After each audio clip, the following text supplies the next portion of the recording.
And మార్కెట్లోకి కొత్త వస్తువు వచ్చింది అంటారు కదా, అట్లాగే మన ఇప్పుడు రాజకీయ మార్కెట్లోకి ఇంకొక కొత్త వ్యక్తి దిగాడు. ఇంతకాలం ఆయన పేరు పెద్దగా మనం వినలేదు. ఏదో రెండోసారో మూడోసారో వరుసగా గెలుచుకుంటూ వచ్చాడు అక్కడ చోడవరం నుంచి ఎమ్మెల్యేగా.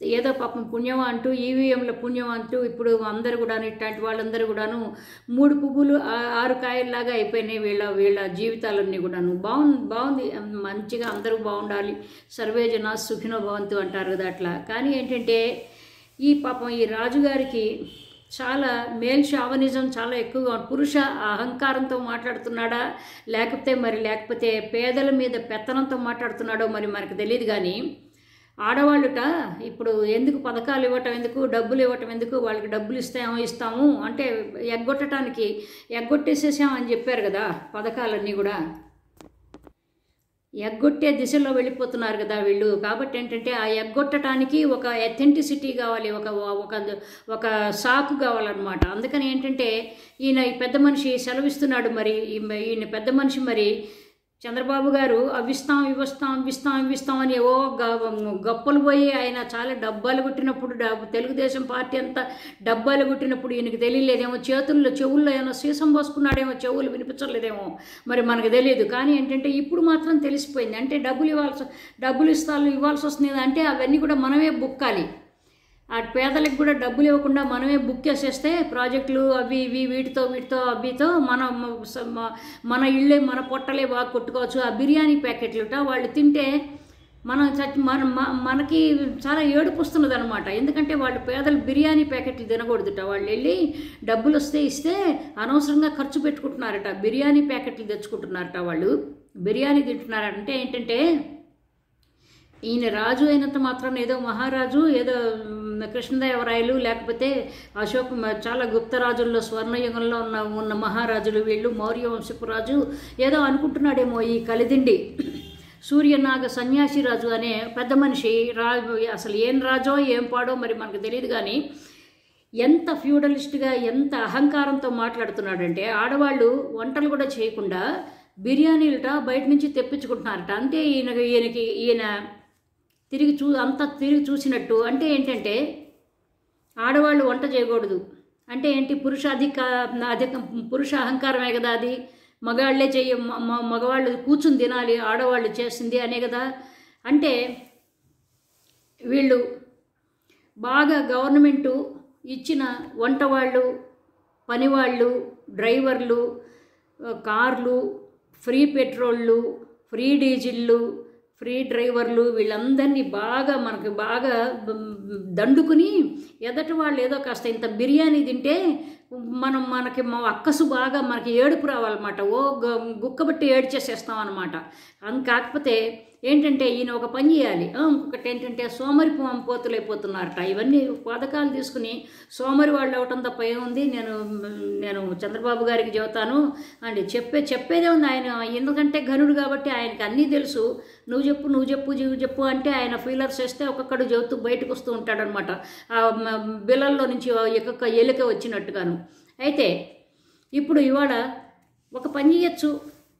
సోమరిపోతులు పోతున్నారని ఈయనే చెబుతున్నాడు కాబట్టి ఒక పని చేయొచ్చు. మొత్తం ఈయనకి ఫ్రీగా వచ్చిన తోటమాలులు, డ్రైవర్లు, వంట వాళ్ళు అవన్నీ మానేసేసి జనాల కోసం పాటు పడుతున్నాడు కదా. పాపం జనాలు సోమరిపోతులు అయిపోతే చాలా బాధగా ఉంటుంది నాకు అన్నట్టుగా మాట్లాడుతున్నాడు కదా ఆయన. కాబట్టి ఏంటంటే వాళ్ళందరినీ మానేసి పొద్దున్నే తెల్లారుజాము 4 గంటలు లేచి మాలి పనితో మొదలుపెట్టి మొత్తం ఇళ్ళు వాకిళ్ళు ఊడ్చేసి మొత్తం కళ్ళాపు కొట్టేసి పిండి ముగ్గులు వేసేసి వాకిట్లో అంతాను అవన్నీ చేసిన తర్వాత వంటశాలలోకి వెళ్ళిపోవాలి. వంటశాలలోకి వెళ్ళిపోయి మొత్తం కంప్లీట్గా, ఎందుకంటే గవర్నమెంట్ వాళ్ళు పేదవాళ్ళు ఓట్లు వేయాలి మనకి, వాళ్ళు కట్టిన ట్యాక్స్ డబ్బులతో మనం కులకాలి. కానీ ఏంటంటే వాళ్ళు బిర్యానీ తింటే మనం సహించుకోలేము. పైగా వాళ్ళుట అక్కర్లేకుండా బట్టలు కూడా కొంటున్నారట ఈయన కూడా. రేపటి నుంచి అసలు ఈయన నార బట్టలు వేసుకుని తిరుగుతాడేమో మరి మనకు తెలియదు. ఈయనకి అసలు బట్టలే వద్దండి, అసలు భోజనమే వద్దు. అసలు ఆ బిర్యానీ మీద అంత ఏడుపేంటో మనకు తెలియదు. అంటే నిద్రపోయినా నిద్ర లేచినా ఈయనకేంటో మరి ఈ బిర్యానీ పిచ్చేమన్నా ఉన్నదేమో మరి మనకు తెలియదు. వాడు బిర్యానీ తిన్నాడు, వీడు బిర్యానీ తింటున్నాడు, వాళ్ళు అన్నం తింటలేదు, వాళ్ళు అన్నం వండటం లేదు, వీళ్ళు అన్నం వండుతున్నారు, నువ్వు ఎటు బయటకు వెళ్తున్నావు కదా, ఫ్యామిలీ ప్యాకేజ్ తీసుకురా, మేము కూడా తింటాము అంటున్నారంటే అని అంటున్నాడని ఇట్టాగు ఒకటే నంగనాచి మాటలు మాట్లాడుతున్నాడంటే ఈయనకి ఎంత అక్కసుగా ఉంది పేదవాళ్ళ మీద, ఎట్లాంటి ఏ రకమైన భావన ఉన్నదో అర్థమవుతుంది. ఒక పెత్తందారితనం, ఒక పేదవాడు ఒక 4 మంచి బట్టలు వేసుకుంటే సహించలేనితనం, కాస్త మంచి భోజనం తింటే సహించలేనితనము, ఇవన్నీ కూడా అక్కసు అనమాట. అంటే మొత్తం కంప్లీట్గాను వాళ్ళు వేసిన భిక్ష, వాళ్ళు వేసిన ఓటుతో మనం గొప్ప పోజులు పెట్టుకోవాలి. తర్వాత మనం వాళ్ళకి మాత్రం పంగనామాలు పెట్టేసేయాలి. మేము అది ఇస్తాం అని చెప్పేసి వచ్చేయాలి. ఆ మిషన్లని వీటిని ఇంతవరకు ఏవిఎంలు ఇన్ని గొడవలు జరుగుతుంటే ఒక్కడు మాట్లాడు. ఇట్లాంటి యక్ష ప్రశ్నలు, సోమరి వాళ్ళు అవుతున్నారు, వాళ్ళు ఎందుకు తినాలి, వీళ్ళు ఎందుకు తినాలి, యక్ష ప్రశ్నలు వేసే పెద్ద మనిషి. సో అసలు ఆ మీనాన్ని అడగచ్చు కదా, ఎందుకయ్యా ఇట్లాగూ 10 రోజులకేను 10 రోజుల్లోపు ఎందుకు మొత్తం డిస్ట్రాయ్ చేసేసావు ఆ డేటా అంతాను, అసలు 45 రోజులు పెట్టాలి కదా, ఇట్లానే అనడు. ఎందుకంటే ఇట్లాంటి వాళ్ళు అసలు వచ్చే ఛాన్స్ లేదు కాబట్టి మీనా పుణ్యం అంటూ పాపం ఏదో మీనాకి మరి సమర్పించుకున్నారు, పాపం ప్రభుత్వంలో కూడా చేర్చుకున్నారు, లాగారు.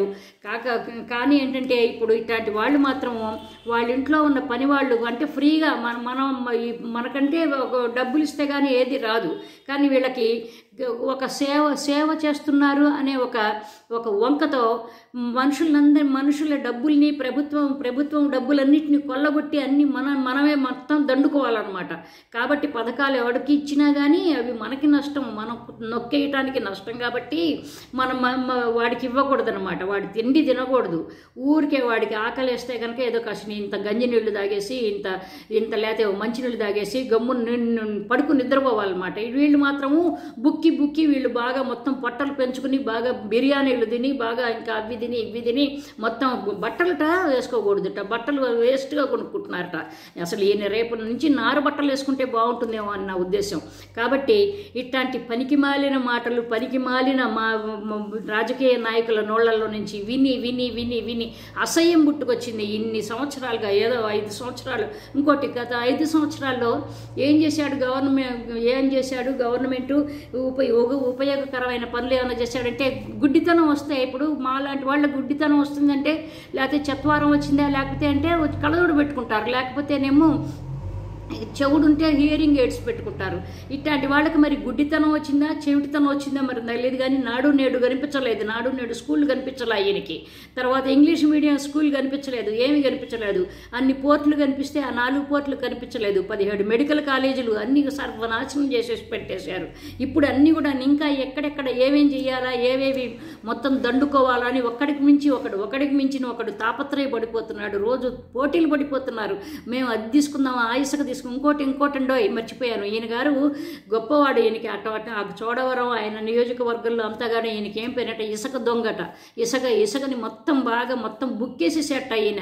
మొత్తం ఈయనకి ఉన్న సిరి సంపదలన్నీ కూడాను ఇసుకతోనే వచ్చినాయిటండి. కాబట్టి ఏంటంటే పాపం ఇట్లాంటి వాడు ఇంకా రేపటి నుంచి ఈ రాజు అనే పెద్ద మనిషి, సన్యాసి రాజు అనే పెద్ద మనిషి మాత్రము రేపటి నుంచి ఆ గవర్నమెంట్ ఇచ్చిన ఫ్రీగా బాగా మనం ఆబగా తీసేసుకున్న మనుషులందరినీ కూడా ఆపేసేసి, ఎందుకంటే ఈయనకి సోమరితనం వచ్చేస్తుంది. లేకపోతే ఎందుకని ఈ సోమరితనం లేకుండాను పొద్దు నుంచి సాయంకాలం వరకు పరుగులు పట్టుకుంటూ పనులు చేస్తే అటుపోయి గబగబ అదేదో ఒక ఫాస్ట్ ఇవి చేస్తారు కదా సినిమాల్లో. సినిమాలో ఎందుకు మన వీడియోలో ఫాస్ట్ ఫార్వర్డ్ చేస్తాం కదా, అట్లా గబగబ అటు వెళ్ళిపోయి ఆ మాలి గబగబగబా ఇట్లా కట్ చేసేసి మొక్కలన్నింటినీ ఇంకా మళ్ళీ అటుపోయి ఇట్లాంటివన్నీ చేసేసేస్తే మొత్తం వదిలిపోతుంది. ఆల్రెడీ ఆయనకి ఏమన్నా కాస్తో కూస్తో కొంచెం ఫ్యాట్ కానీ కాస్త లేకపోతే ఏమన్నా కొలెస్ట్రాల్ లాంటి అట్లాంటివన్నీ ఉంటే మొత్తం దిగిపోతాయి శుభ్రంగా ఇట్లాంటి మాటలు మాట్లాడడం ఇంకోసారి. కాబట్టి ఏంటంటే ఇన్ని వంట పనిలోనూ పొలం ఇంటి పనిలోనూ చేసే మిగిలిన పనులు ప్రజాప్రతినిధిగా చేయాల్సిన పనులు చేయాలని నా ఉద్దేశం అనమాట. ఇంకొక మంచి టాపిక్తో మళ్ళీ కలుసుకుందాం. బై అండి, లవ్ యూ ఆల్, బై.